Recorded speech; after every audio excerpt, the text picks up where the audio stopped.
esfuérzate y sé valiente, porque tú repartirás a este pueblo por heredad la tierra de la cual juré a tus padres que la daría a ellos.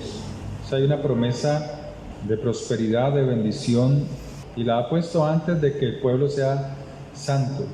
Y dice, solamente haz esto, esfuérzate y sé muy valiente para este propósito. O sea, esfuérzate y sé valiente para el propósito que te voy a decir, para cuidar de hacer conforme a toda la ley que mi siervo Moisés te mandó. No te apartes de ella ni a diestra ni a siniestra, para que seas prosperado en todas las cosas que emprendas. Si hay algo que requiere de esfuerzo en un creyente durante el trayecto de su vida, es el mantenerse firme delante del Señor. Requiere de esfuerzo. Y ese esfuerzo, él luego dice, ¿cómo? Y él dice, nunca se apartará de tu boca este libro de la ley. Ese es el secreto. Sino que de día y de noche meditarás en él. Este es el primer secreto para ser lleno del Espíritu de Dios. Es la base para ser lleno del Espíritu de Dios conforme a lo que Él ha establecido. Sigue diciendo, sino que de día y de noche meditarás en él, para que guardes y hagas conforme a todo lo que en él está escrito, porque entonces, o de esta manera, harás prosperar tu camino y todo te saldrá bien. Entonces, el Señor dice, lo meditarás, lo escudriñarás de día y de noche, pero también lo guardarás y cuidarás de caminar en ese camino. O sea, la palabra de Dios es el camino. Yeshua dijo, yo soy el camino. O sea, la palabra traza el camino que hay que seguir. Entonces dice que de esta manera hará prosperar tu camino y todo te saldrá bien. Ahora insiste el Señor diciendo, mira, observa, presta atención, que te mando que te esfuerces y seas valiente. No temas ni desmayes, porque el Señor tu Dios estará contigo en donde quiera que vayas. Entonces, aquí está dando dos instrucciones. Él entra a conquistar la tierra, pero lo primero que tiene que hacer es esforzarse, ser valiente para caminar en la palabra que Dios dio a Moisés y Moisés a Josué. Ese es el primer esfuerzo que tiene que hacer. Esfuérzate y sé valiente para caminar en mi palabra. Y luego dice que de esta manera no podrá apartarse ni a derecha ni a izquierda, y que esa es la causa para ser prosperado en todas las cosas que emprenda.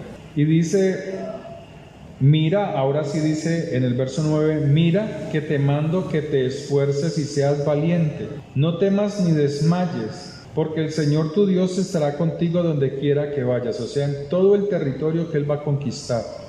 Dice en el verso 10, y Josué mandó a los oficiales del pueblo diciendo, pasad por en medio del campamento y mandad al pueblo diciendo, preparaos comida, porque dentro de 3 días pasaréis el Jordán, para entrar a poseer la tierra que Jehová vuestro Dios os da en posesión.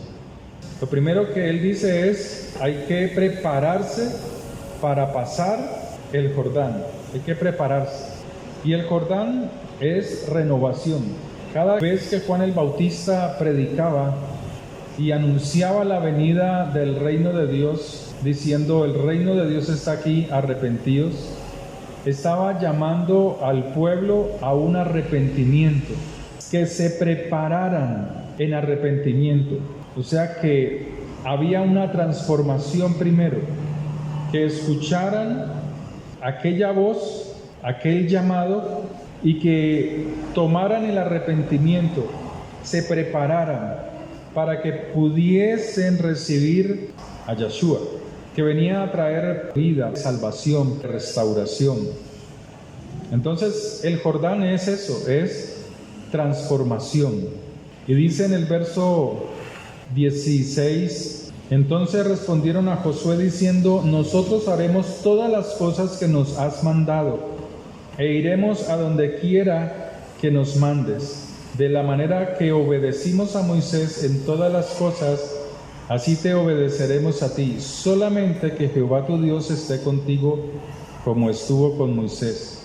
En el 2, pues nos habla acerca de Rahab, del envío de los espías a Jericó. Cómo Dios empieza a respaldar a Josué. Estos espías entran a Jericó y dice la palabra de Dios que el temor era grande en Jericó porque habían oído lo que había hecho Dios con su pueblo, cómo los había sacado de Egipto con poder y cómo los había cruzado por el mar en seco. Cruza el Jordán. Josué se levantó de mañana, él y todos los hijos de Israel partieron de Sitín y vinieron hasta el Jordán y reposaron allí antes de pasarlo. Y después de 3 días los oficiales recorrieron el campamento y mandaron al pueblo diciendo: cuando veáis el arca del pacto de Jehová vuestro Dios y los levitas, sacerdotes que la llevan, vosotros saldréis de vuestro lugar y marcharéis en pos de ella. Y esto nos habla de que nosotros debemos de seguir al Señor, que cuando tenemos la instrucción de la palabra de Dios, hay una obediencia a Él, empezamos a obedecerle. Entonces en el verso 4 dice: a fin de que sepáis el camino. O sea, uno no sabe el camino, Él conoce el camino y Él es el que nos lleva a ser llenos del Espíritu de Dios. Pero entre vosotros y ella haya distancia como de 2000 codos, no os acercaréis a ella. Creer que la santidad propia puede permitirle tocar ciertas cosas de Dios, pues que Dios no ha mandado hacer. Luego dice: y Josué dijo al pueblo: santificaos, porque Jehová hará mañana maravillas entre vosotros. Entonces, Dios está hablando aquí en este libro de que para ser llenos del Espíritu de Dios, como muchas veces queremos serlo, tenemos que esforzarnos y ser valientes para obedecer a la palabra de Dios. Hay que guardar la palabra y esa palabra nos va llevando a lo que Dios quiere, nos va conduciendo a la transformación. Entonces el Señor le dice a Josué: guarda mi palabra, esfuérzate en ello. Luego Dios trae esa transformación cuando pases el Jordán. Aquí no era el pueblo de Moisés, el que Moisés sacó de Egipto, sino que eran los hijos de los que ya habían muerto en el desierto. Trae a Josué y le dice: haz esto con ellos. Guarda la palabra porque ahora tú eres el líder, obedécela, escudriñela, transfórmese. Y ahora le dice: santifíquense, porque Jehová hará mañana maravillas entre vosotros. Entonces no puede haber una santificación si no hay una renovación de los pensamientos, si no hay una renovación de la mente. No hay santificación. Aquí la santificación que Dios está hablando es diaria, no la de un día, porque a veces como creyentes se puede santificar un día, 2, 3 días o una semana, dejando de hacer lo malo, dejando de ver lo malo. Pero aquí lo que Dios está diciendo es que la guarde, que guarde la palabra para que su renovación sea permanente, su renovación sea permanente. La renovación de Dios de la mente sea diaria, porque la escudriña de día y de noche, ¿sí?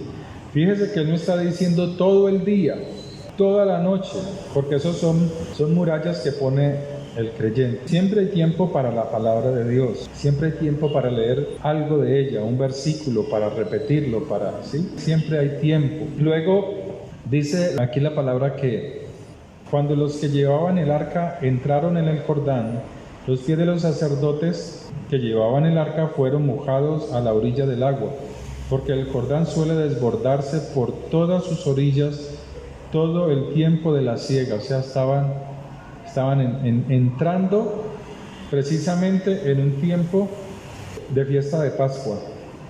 Las aguas que venían de arriba se detuvieron como en un montón, bien lejos de la ciudad de Adam, que está al lado de Zeretam, y las que descendían al mar del Arabá.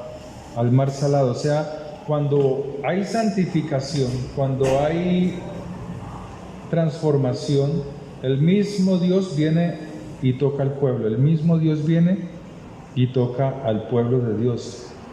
El mismo Dios viene y transforma las mentes, transforma los corazones. Mas los sacerdotes que llevaban el arca del pacto de Jehová, verso 17, estuvieron en seco, firmes en medio del Jordán, hasta que todo el pueblo hubo acabado de pasar el Jordán. Dice la palabra que ellos entraron y derribaron a Jericó. Todo tenía que ser destruido porque era la primera ciudad que debía ofrendarse a Dios. Lo primero que tenían que dar era la ciudad. No podían coger nada de la ciudad. Nada, absolutamente todo se iba a ofrecer al Señor, para que de esa manera Dios les diera de las otras ciudades provisión para ellos, porque allí había dejado de cesar el maná. Entonces, ahí usted ya conoce que hubo un hombre llamado el pecado de Acán. Acán peca porque se enamora de un manto babilónico, en el capítulo 7, verso 10. Pero el pecado ya lo ha cometido antes, el pecado lo ha cometido en Jericó. Ya fíjese que Dios hace una recomendación: esfuércense y sean valientes para escudriñar la palabra. Era Josué el que les enseñaba la palabra, porque él era el que tenía la instrucción. O sea, era un trabajo muy duro, ¿no? Cuando lee el libro de Josué, lo que le tocó no fue nada fácil. Muchos eran, pues, de alguna manera los aliados de Josué, querían obedecerle, pero fíjese que había uno solo, que no quería someterse a Dios. Y por ese uno solo viene gran destrucción al pueblo de Israel cuando van a atacar a Jaí. Y es porque él toma oro, porque toma un manto babilónico y él lo entierra en su tienda. Y luego cuando van a atacar a Jaí, pues es una ciudad pequeña.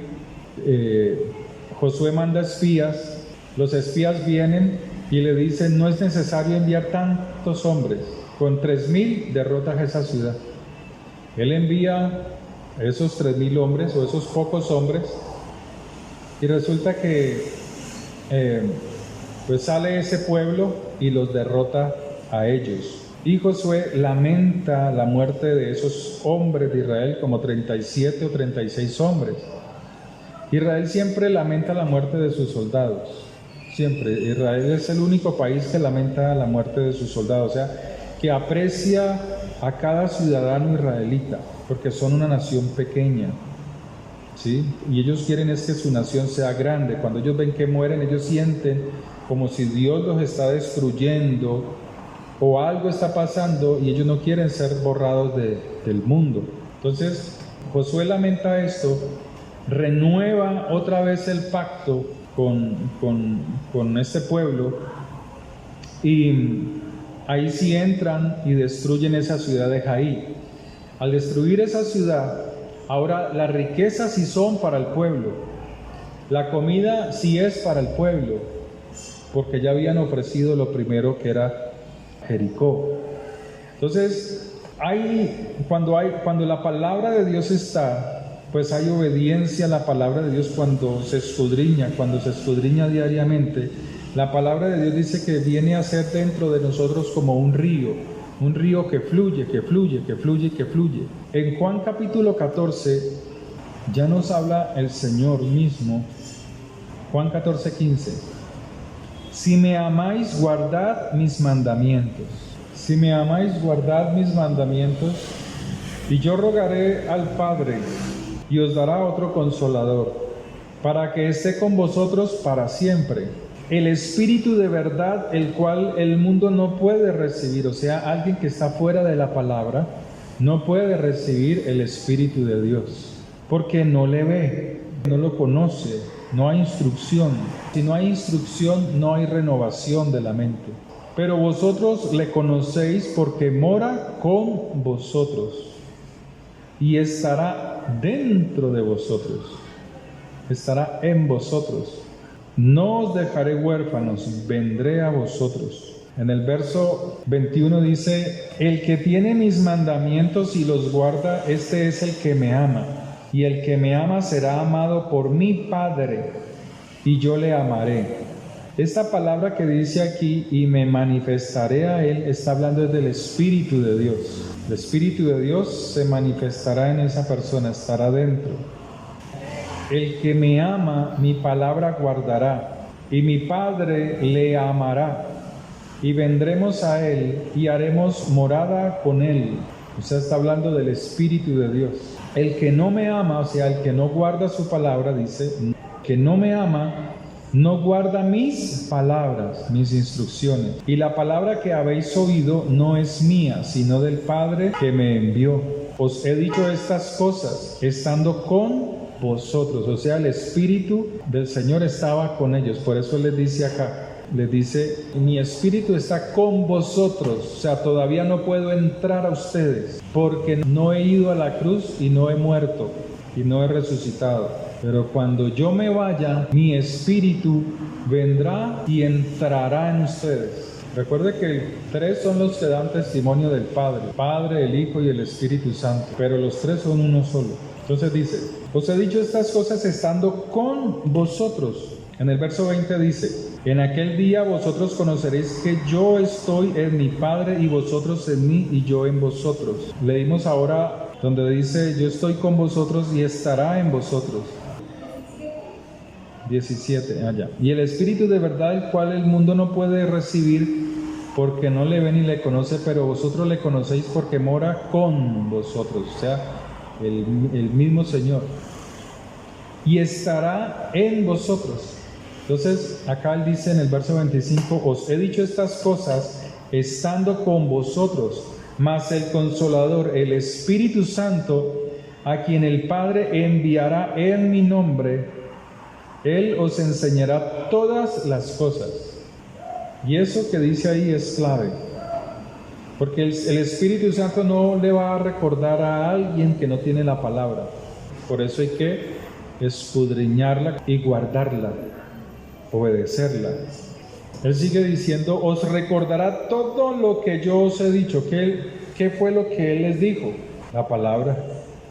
En Juan capítulo 4, la mujer samaritana, dice el Señor a la mujer samaritana, y esto es una de los versículos más mal entendidos por mucha gente. Dice, mujer, créeme que la hora viene cuando ni en este monte ni en Jerusalén adoraréis al Padre. Entonces, ¿a dónde lo adoramos? ¿En cualquier parte?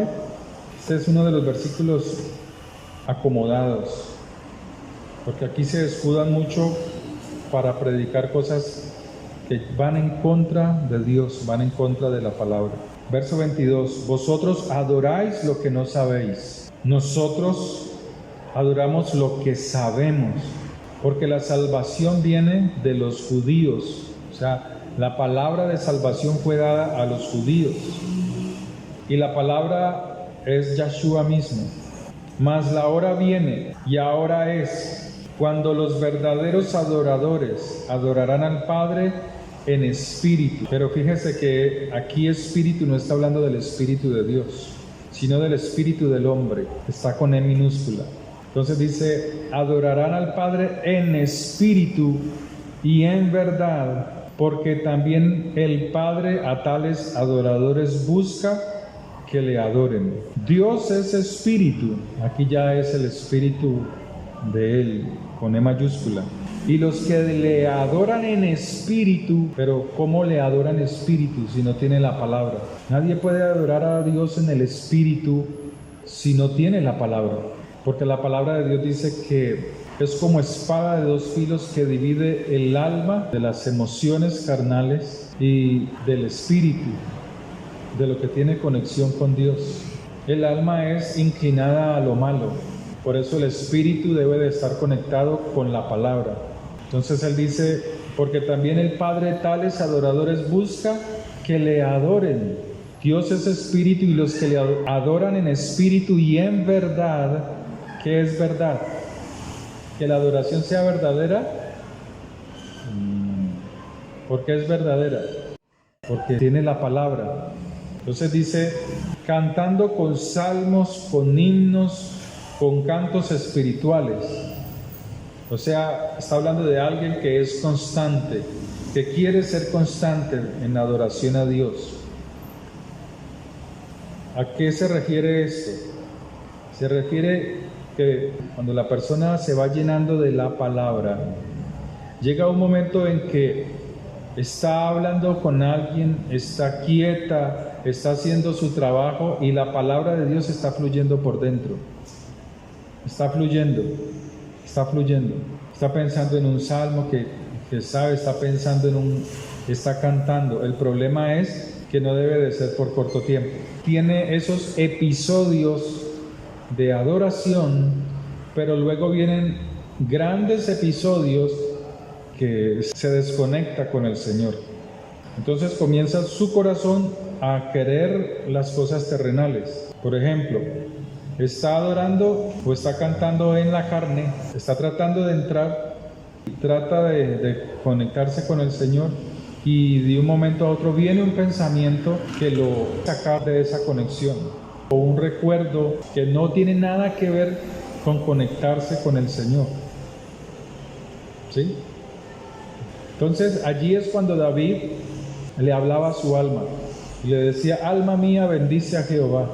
Él no quería que su alma se desconectara de Dios. Él entendía esas cosas, como si le dijera al corazón: no, así no, es con cantos, con himnos, con salmos, con cantos espirituales. Podía hacer todo lo que pudiera hacer, pero cuando el espíritu se desconectaba o el alma se desconectaba, él le hablaba: tú, mientras yo hago este trabajo, tú, mi alma mía, tienes que estar con cantos, con himnos, con salmos, con cosas espirituales, a pesar de que estuviera haciendo las otras cosas. No sé si me hago entender.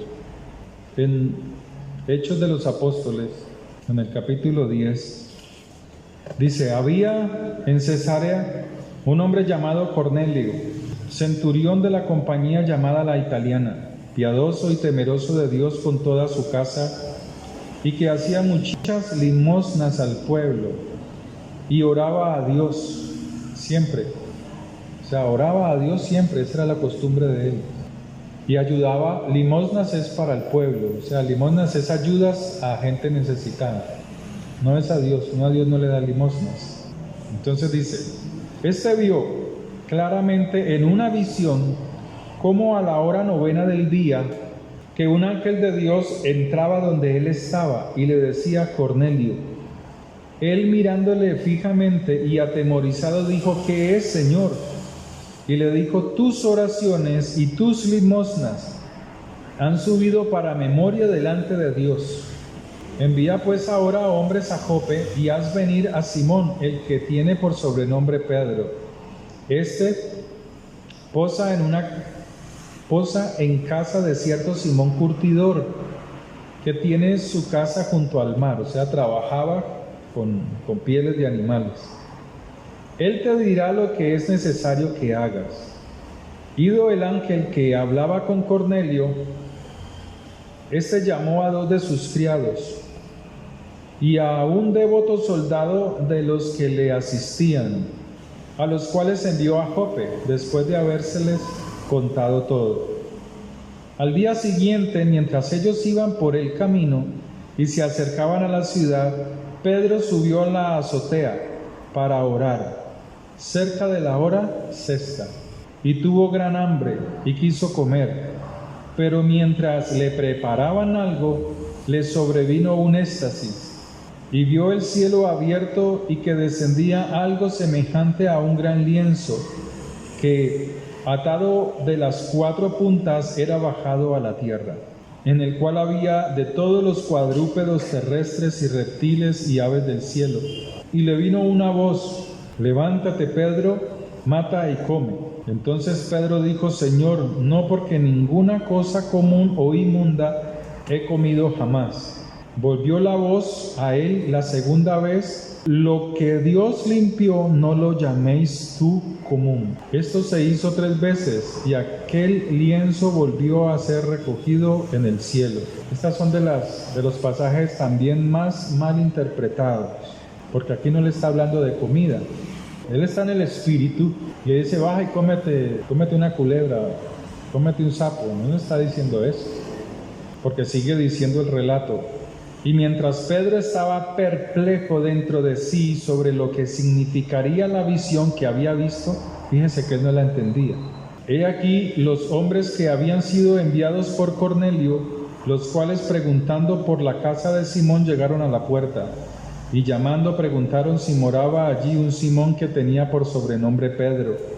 Y mientras Pedro pensaba en la visión, o sea, estaba en el espíritu.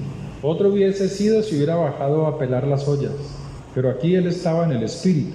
Entonces dice, mientras Pedro pensaba en la visión, el Espíritu de Dios le dice: he aquí 3 hombres te buscan. Levántate pues y desciende, y no dudes en ir con ellos, porque yo los he enviado. Entonces Pedro, descendiendo a donde estaban los hombres que fueron enviados por Cornelio, les dijo: he aquí, yo soy el que buscáis. ¿Cuál es la causa por la que habéis venido? El Espíritu de Dios no le había mostrado la causa, pero sí le había dicho, le advirtió de que venían unos hombres a buscarlos, que estuviera tranquilo. Ellos dijeron: Cornelio el centurión, varón justo y temeroso de Dios, están dando testimonio, y que tiene buen testimonio en toda la nación de los judíos, ha recibido instrucciones de un santo ángel de hacerte venir a su casa para oír tus palabras. Entonces, haciéndoles entrar, los hospedó, y al día siguiente, levantándose, se fue con ellos, y le acompañaron algunos de los hermanos de Jope, o sea, algunos con los cuales él se reunía en esa ciudad. Sigue el relato. Al otro día entraron en Cesarea, y Cornelio los estaban esperando, habiendo convocado a sus parientes y amigos más íntimos. O sea, Cornelio había invitado a los de su casa para recibir algo que tenía Pedro, que era la palabra. Cuando Pedro entró, salió Cornelio a recibirle, y postrándose a sus pies, adoró. ¿Por qué le siguieron estos hombres a Cornelio? ¿Por qué los de la casa de Cornelio esperaron ahí? Por el buen testimonio que él tenía. De esa manera se llegan los familiares. Dice el verso 25: cuando Pedro entró, salió Cornelio a recibirle, y postrándose a sus pies, adoró. Mas Pedro le levantó diciendo: levántate pues, yo mismo también soy hombre. Y hablando con él, entró y halló a muchos que se habían reunido, o sea, los familiares de Cornelio y amigos. Y les dijo: vosotros sabéis cuán abominable es para un varón judío acercarse a un extranjero. Aquí ya empieza él a entender la visión, es aquí, en el verso 28. Pero a mí me ha mostrado Dios que a ningún hombre llame común o inmundo. Ahora luego dice: por lo cual, al ser llamado, vine sin replicar, así que preguntó: ¿por qué causa me habéis hecho venir? Entonces Cornelio dijo: hace 4 días que a esta hora yo estaba en ayunas. Mientras oraba en mi casa, vi que se puso delante de mí un varón con vestido resplandeciente, y dijo: Cornelio, tu oración ha sido oída, y tus limosnas han sido recordadas delante de Dios. Envía pues a Jope y haz venir a Simón, el que tiene por sobrenombre Pedro, el cual mora en casa de Simón, un curtidor junto al mar, y cuando llegue, él te hablará.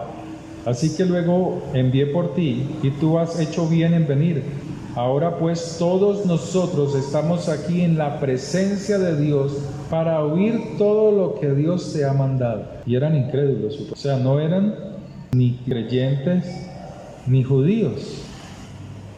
Entonces Pedro, abriendo la boca, dijo: en verdad comprendo que Dios no hace acepción de personas, sino que en toda nación se agrada del que le teme y hace justicia.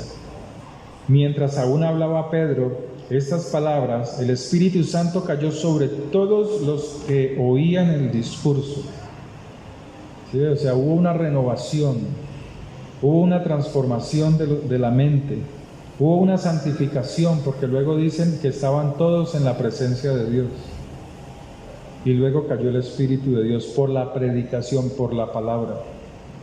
Y los fieles de la circuncisión, o sea, Pedro predicaba el Evangelio, pero había que circuncidarse.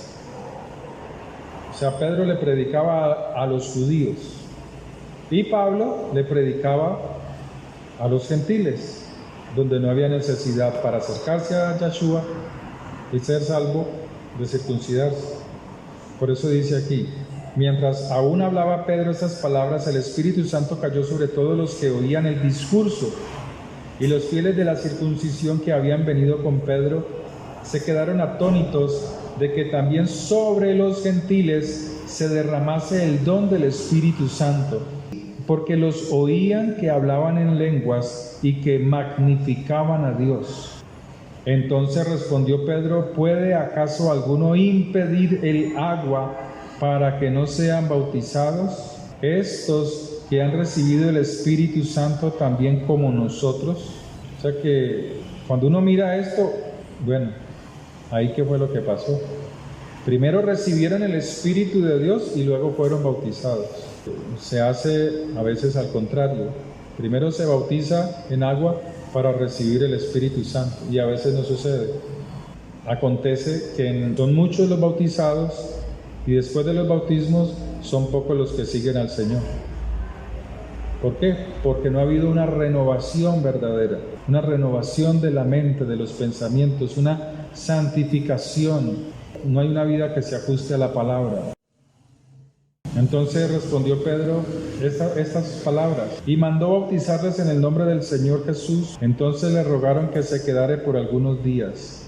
Entonces, mire que Dios mismo habla acerca de cómo recibir el Espíritu de Dios, pero requiere de esfuerzo, no humano, sino el esfuerzo es ir obedeciendo, ir obedeciendo, ir obedeciendo, esforzarse en obedecer al Señor, como lo ha mostrado aquí en estos pasajes. Amén. Padre, te damos gracias por tu palabra, bendecimos tu nombre, te damos gracias por toda bendición que tú derramas sobre nosotros. Ayúdanos, levántanos, prospéranos. Sé tú obrando en nuestras vidas con tu poder, Señor. Gracias por tus misericordias. Gracias porque tú nos llenas de tu paz, de tu bondad.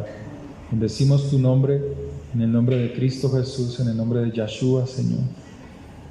Bendigo a mis hermanos, sé tú obrando en cada uno de ellos. En el nombre de Jesús. Amén y amén. Que el Señor les bendiga, hermanos. Nos vemos el domingo, si Dios lo permite.